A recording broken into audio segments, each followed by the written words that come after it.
Olá, amigos, estamos de volta para mais um programa Despertar, produzido pelo SEAC, Centro Espírita Amor e Caridade de Bauru. Hoje temos aqui um grande amigo, conhecedor da doutrina espírita, versado na ciência e está aqui para nos responder algumas perguntas. Seja bem-vindo, Carlos Eduardo Luz.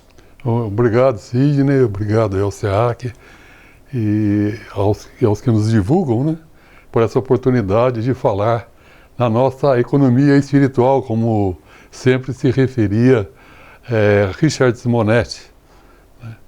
Muito bem, Carlos. O mundo atual, Carlos, está sofrendo muito, com muitas guerras, em alguns lugares corrupção aberta, muita gente sofrendo por causa de outras. Carlos, como é que nós podemos colaborar, contribuir para que o mundo saia dessa situação difícil? Porque Jesus veio, trouxe as regras, os exemplos, os sermões, as parábolas, mas parece que as pessoas nem estão se lembrando dele, Carlos. É muito interessante isso, viu, Sidney? Porque Jesus realmente veio trazer o caminho, a verdade e a vida. E o caminho para nos levar a um nível de perfeição que nos permitirá, com certeza, nos aproximarmos dos seres evoluídos da criação, que são as altas esferas da angelitude. Então, nos aproximando deles, nós seremos mais perfeitos em termos morais, em termos intelectuais, e estaremos mais afinizados, né, com a obra da criação. Deus, o nosso Pai, Criador de amor e de bondade, que tudo interpenetra toda a realidade espiritual e material, Ele sabe de tudo que está acontecendo. Mas o interessante é que a ação dele, segundo a pergunta número 666 do Livro dos Espíritos, diz que a ação de Deus é através das suas criaturas. Então, sempre que há alguma interferência nas esferas, desde a construção do planeta, em que Jesus foi um dos copartícipes da criação, né, delegado pelo pensamento, pela vontade de Deus, Jesus exercitou, então, a sua capacidade criativa, gerenciando, vamos dizer assim, uma equipe de espíritos de alto nível evolutivo, e assim tomam conta do planeta Terra, e depois ele veio pessoalmente, o Espírito se vestiu de carne e habitou entre nós. E ele veio ensinar então pela sua palavra, pelo seu texto, e ensinar também pelo seu exemplo, e mais ainda pelo exemplo dos apóstolos, que, seguindo as orientações deles, deram sua vida em martírio, demonstrando a força da sua fé e a capacidade de realização. Então, para fazer um mundo melhor, nós temos que seguir o que Jesus ensinou. E se o mundo não evoluiu nesses 2000 anos, da mensagem de Jesus, é a responsabilidade nossa como humanidade que somos. Nós temos que, como copartícipes dessa criação, né, essa criação terceirizada por Deus e por Jesus a nós, devemos então fazer a nossa parte, que é exercitar as virtudes ensinadas no Evangelho de Jesus, ou seja, a prática do bem, do amor, da caridade e do perdão. Fazendo assim, com certeza, o nosso mundo será melhor, seja hoje, amanhã ou daqui a centenas de anos, vai depender de nós esse tempo dessa realização. Nós espíritas aceitamos a ideia de que nós estamos numa fase de transição e que a Terra vai evoluir para um grau superior. Isto é, toda essa brigaiada aí, essas lutas, guerras e essas pessoas muito, vamos dizer, sem escrúpulos em relação às classes mais pobres, mais vulneráveis, elas seriam, vamos dizer assim, expurgadas daqui. E tomara que a gente não vá junto, né, Carlos? É verdade. Mas alguns falam, tem datas, dizendo que Chico teria dito num pinga-fogo que a partir de 2057 nós teríamos o início do muro de regeneração. Olha, Carlos, eu não sei o que você pensa sobre o assunto, mas se me falassem que daqui a uns 300 anos nós poderíamos começar a nos aproximar de um mundo melhor, eu até aceitaria, mas 32 anos é nada diante do quadro em que nós nos encontramos atualmente. Sidney, eu concordo com você nesse aspecto aí, porque é uma previsão dessa aí, se fosse tomada ao pé da letra, nós temos o livre-arbítrio como coletivo, como humanidade que somos. E cabe a nossa escolha optar por um mundo de regeneração. Esse mundo de regeneração seria um mundo onde o bem prevalecesse, onde a questão de amar ao próximo como a si mesmo seria, como nós mesmos, seria incorporado no nosso dia a dia, na nossa economia, né, nas nossas trocas comerciais. Ninguém prejudicaria ninguém levaria vantagem sobre ninguém, os políticos seriam honestos, os comerciantes honestos, seria. Nós estamos um pouco distantes disso ainda, né, Carlos? Exatamente, por isso que esse prazo é um tanto exíguo para dizer que isso aconteceria.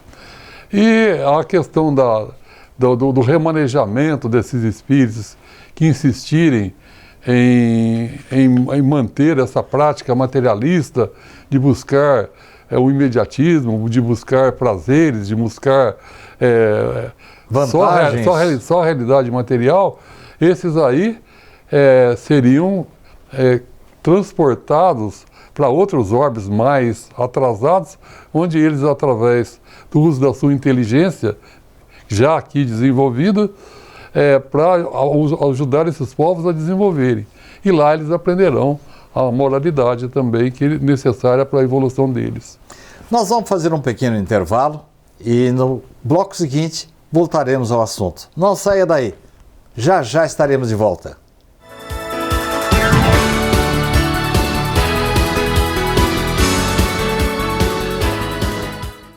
Você pode ajudar a manter os serviços filantrópicos do SEAC se cadastrando na campanha Nota Fiscal Paulista e indicando a nossa organização como beneficiária na doação automática. Com a sua contribuição, nós recebemos o valor calculado do ICMS sobre as compras efetuadas e você concorre a prêmios de até R$1 milhão e tudo com custo zero. Toda vez que você solicitar o CPF no ato da compra, a doação automática ocorrerá. Cadastre-se no programa Nota Fiscal Paulista pelo site ou, se preferir, baixe o aplicativo no seu celular. Faça o seu login e siga o passo a passo que o sistema oferece. Escolha a opção Entidades e, em seguida, Doação de cupom fiscal com CPF automático. Pesquise pelo nosso CNPJ, Centro Espírita Amor e Caridade, e selecione prazo indeterminado. Pronto, agora você já está ajudando a assistir diariamente 1.125 pessoas através de nossos projetos na periferia de Bauru, no albergue noturno e na própria sede do SEAC. Caso tenha alguma dúvida, entre em contato com a nossa equipe. O Centro Espírita Amor e Caridade de Bauru agradece.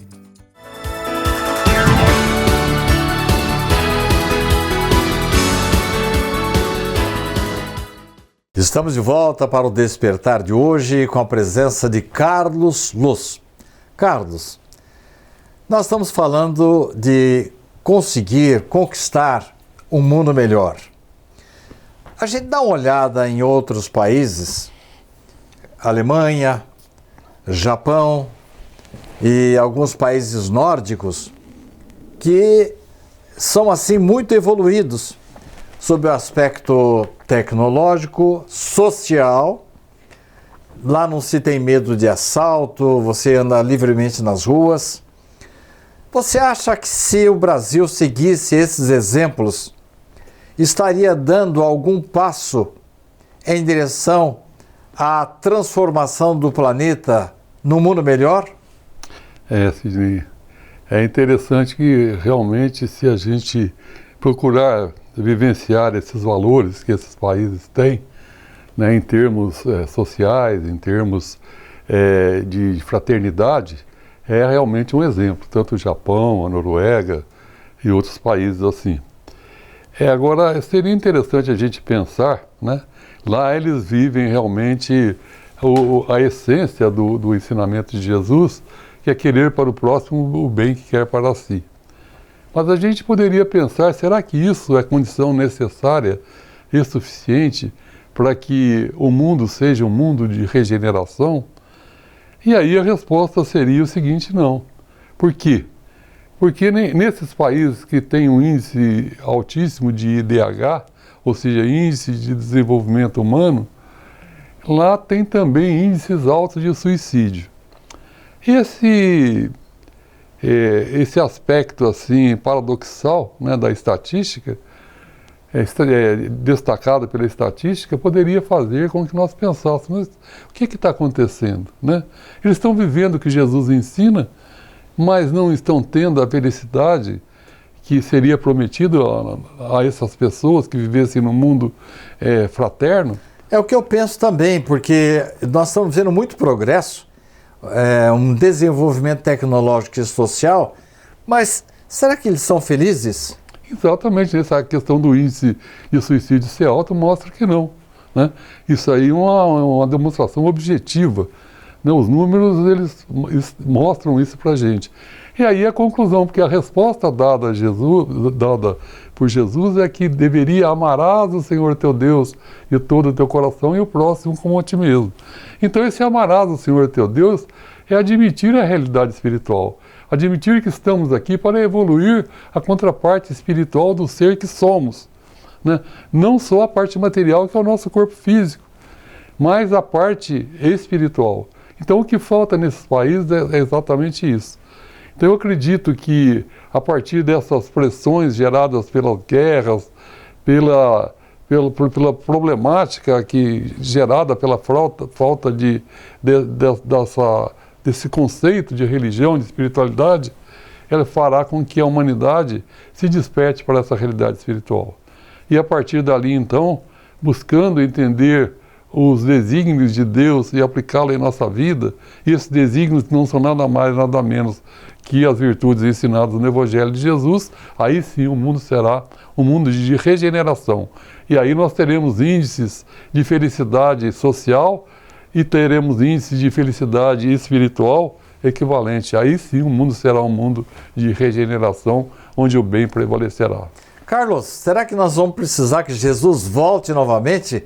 Porque há algumas religiões que estão pregando que ele vai voltar. Jesus precisa voltar? Ah, Sidney, você escreveu um artigo exatamente sobre esse tema, e nesse seu artigo você destaca que o que ele tinha a dizer, ele já disse. Então falta agora, quer dizer, o planejamento que ele fez já está feito, e o caminho ele está indicado, está apontado. Falta a nós, seres humanos, seguirmos o que ele ensinou. Então é a nossa parte que está faltando para trazer para dentro de nós o reino de Deus, né, vivermos em função das necessidades de evolução espiritual nossa. É isso que está faltando. E aí, a partir da hora que a gente fizer isso, a gente vai conseguir transformar esse nosso mundo num mundo de felicidade, onde a felicidade estará planificada e transpassando toda a nossa realidade. Então falta exatamente isso, né, Cid? Carlos, será que nós estamos invertendo o raciocínio? Nós estamos esperando que o mundo seja melhor para que a gente tenha condições de ser melhor. Porque se eu for muito bonzinho, o próximo me engole. Será que estamos invertendo?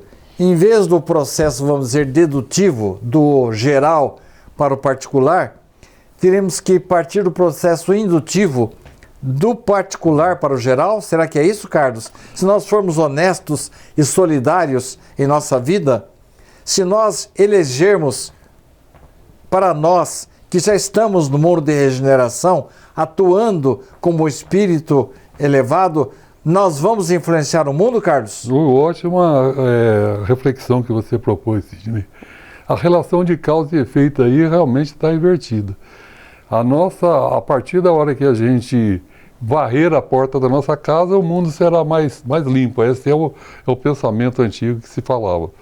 E hoje em dia, se a gente cuidar então de fazer o bem, de praticar o bem, por consequência, né, o mundo será melhor. Então o mundo será melhor na justa proporção do nosso empenho em praticarmos o bem, em sermos nós melhores. Mas o que a gente observa, Carlos, é que as populações são boas.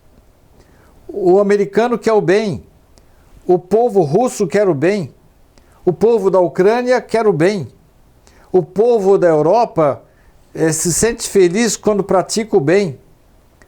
Mas parece que a escolha dos dirigentes não corresponde ao sentimento da sociedade. Estou errado? Essa é muito interessante, essa reflexão. Mas a gente tem que pensar que os dirigentes são pessoas como nós, né? Eu acredito que talvez, que quando eles chegam no poder, essa parte inferior dele, esse homem velho na nomenclatura de Paulo Apóstolo, ele se manifesta. E aí, então esse instinto de posse, de egoísmo, ele se engrandece com a posse do poder.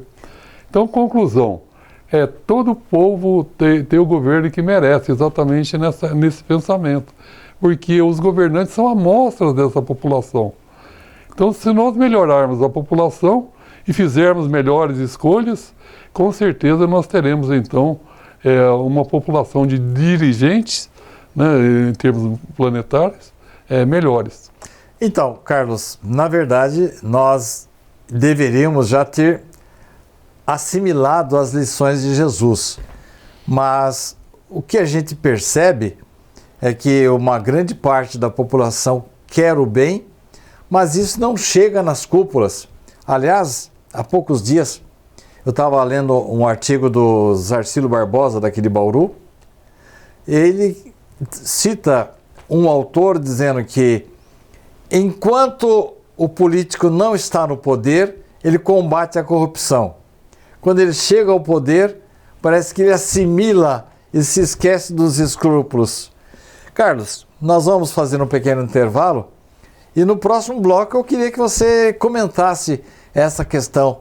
Será que o poder, a beleza, a riqueza pode mudar a cabeça das pessoas? Há um ditado que quando a necessidade entra pela frente, o escrúpulo sai pela porta do fundo. Mas será que é isso que está acontecendo com os nossos líderes mundiais? Não saia daí. No próximo bloco, Carlos Eduardo vai dar a sua opinião, a sua interpretação àquilo que acabamos de propor. Voltaremos já já.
Estamos de volta para o último bloco do programa Despertar de hoje, com Carlos Eduardo Luz.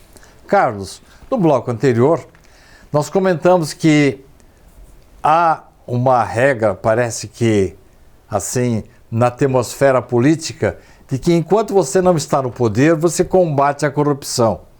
E quando você chega lá, você usa para o seu proveito. O que você pensa disso?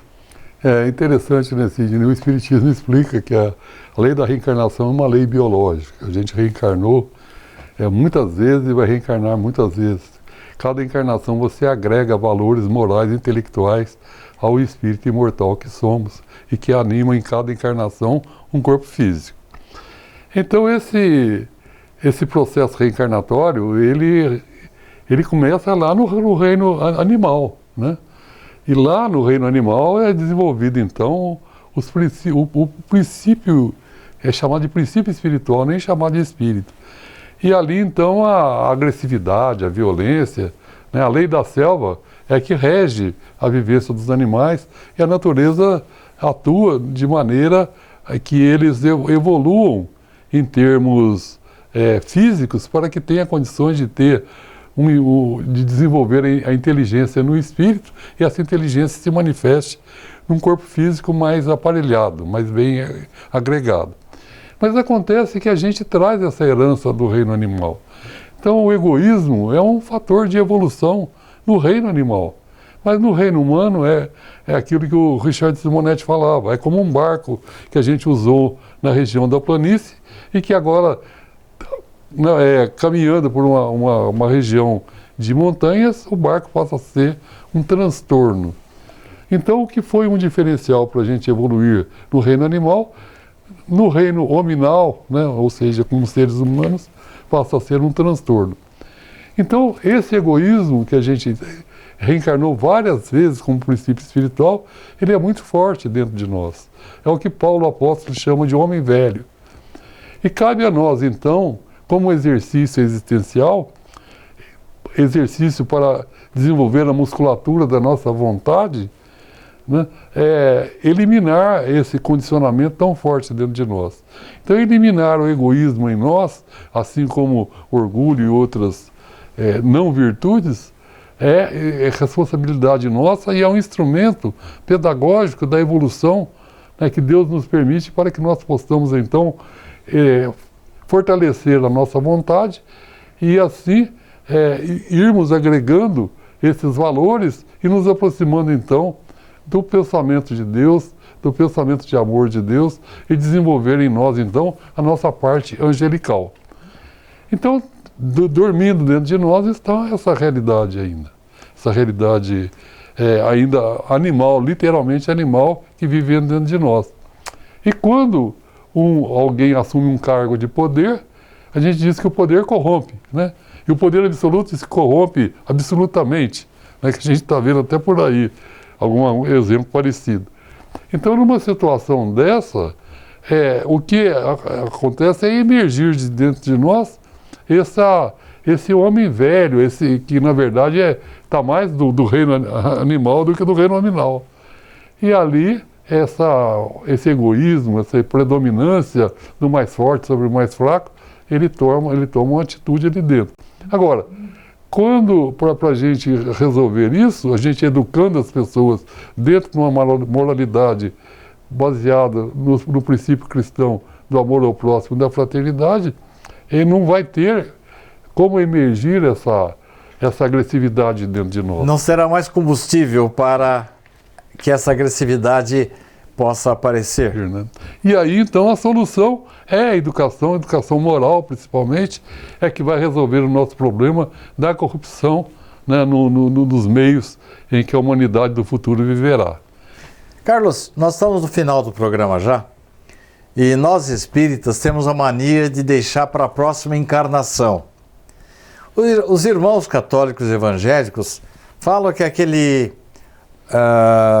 nascer de novo de Nicodemos seria um renascimento imediato, não esperar para a próxima encarnação.